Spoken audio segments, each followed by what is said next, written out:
Terrorismo. En los 80s y 90s, el Perú atravesó una época oscura, en donde el terror se apoderó de las calles de nuestra ciudad.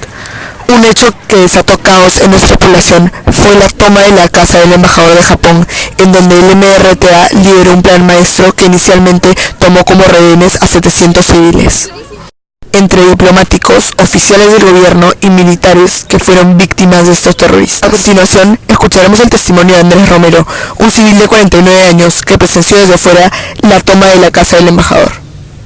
Cuéntanos un poco sobre ti. Me llamo Andrés Romero, tengo 49 años, vengo de una familia grande con 6 hermanos.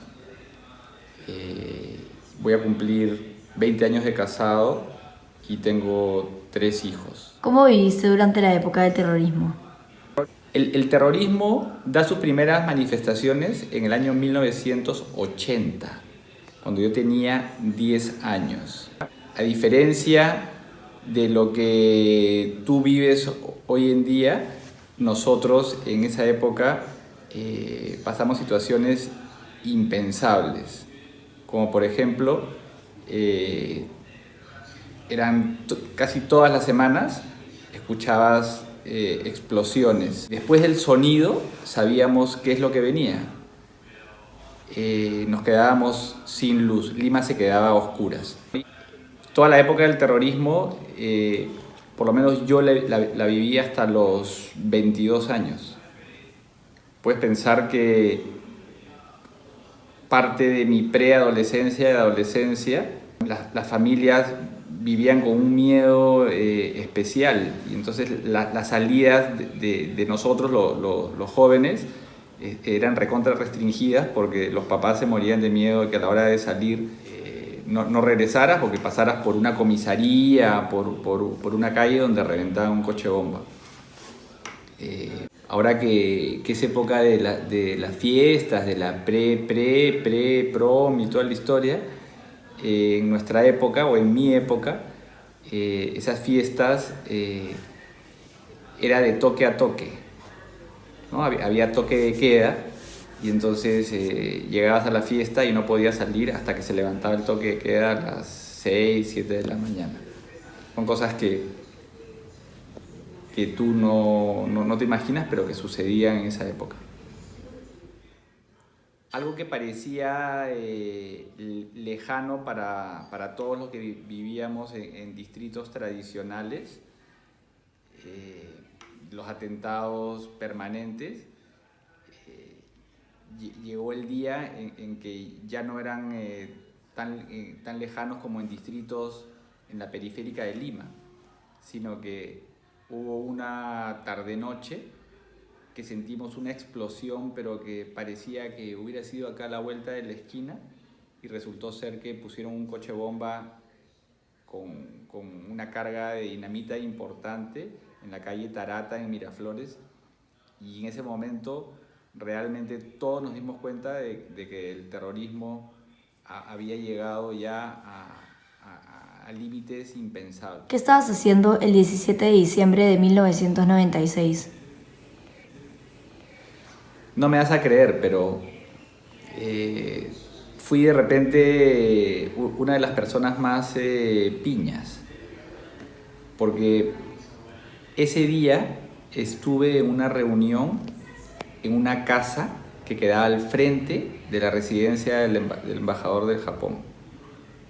Y estando ahí, en plena reunión, sentimos una explosión rara, ¿no? Porque para el año 1996 todo el mundo, o sea, estábamos convencidos de que ya se había erradicado el terrorismo. En el año 1992 capturan al cabecilla y al líder del movimiento terrorista Sendero Luminoso, y con eso empezaron a caer otros miembros de ese grupo terrorista, y en realidad todos teníamos claro de que ya nunca más íbamos a vivir atentados y bombas y todo eso, ¿no? Entonces, en ese momento, yo lo que pensé es que era una explosión de un balón de gas, o había habido un choque de un camión cisterna que llevaba combustible, porque fue una explosión fuerte, ¿no? Pero al poco rato llegaron diciendo de que había sido al frente en la residencia del embajador de Japón y que habían tomado la residencia. Entonces, ya a los pocos minutos llegaron una movilización de policías y cerraron todas las calles cercanas a la residencia. Y nosotros estábamos al frente. A las horas, cuando no podíamos salir, comenzaron a entrar a todas las casas vecinas, personal de la policía, a empadronar a todas las personas que estaban ahí, porque para ellos todos éramos sospechosos de lo que había sucedido. Para hacerte corta la historia, recién pude salir de esa casa, que era una oficina donde tuve una reunión, al día siguiente a las 10:30 de la mañana. Muerto de hambre, sin desayuno, y preocupado y nervioso por todo lo que estábamos pasando. ¿Cuál crees que fue la razón de los de MRTA para tomar la embajada de Japón en ese momento? El principal motivo fue desestabilizar al gobierno, ¿no? Ponerlos en jaque y demostrarle al mundo, porque tú sabes que a los días que sucedió esto, toda la prensa internacional estuvo apostada en las casas vecinas y eran las informaciones que enviaban al mundo eran día a día. Pero ellos tenían otro motivo puntual, que fue que negociar con el gobierno la salida de 2 líderes del MRTA que estaban presos, ¿no? Obviamente el gobierno tenía una posición muy clara, que con los terroristas no se negocia nada. En tu opinión, ¿cuál fue la trascendencia de este hecho?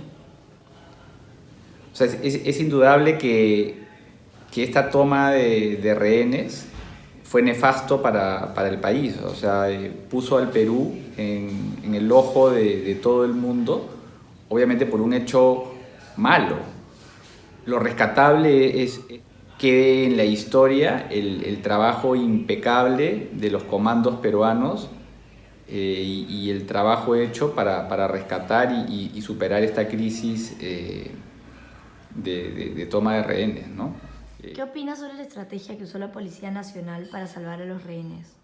Sí, más que la Policía Nacional, creo que fue se unieron muchas fuerzas, ¿no? Estaban los comandos del Ejército, de la Marina, fuerzas especiales de la policía, efectivamente, y yo tengo entendido de que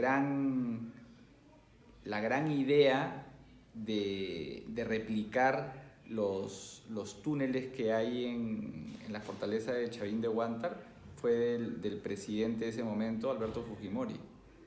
¿Opinas que la muerte de los 14 terroristas fue necesaria?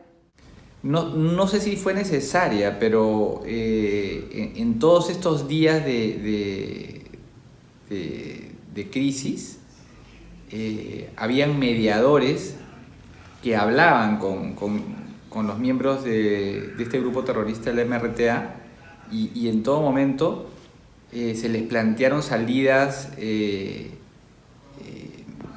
donde no hubiera violencia. Y ellos nunca aceptaron ninguna salida pacífica. Entonces,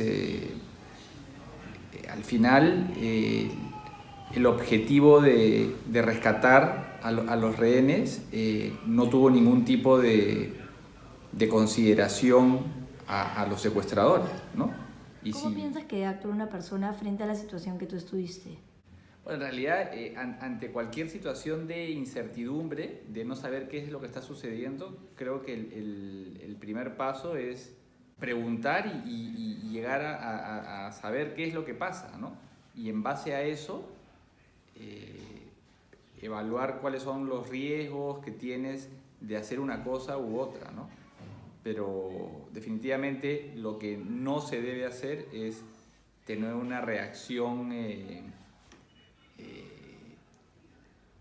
así, un improntus y salir disparado ¿no?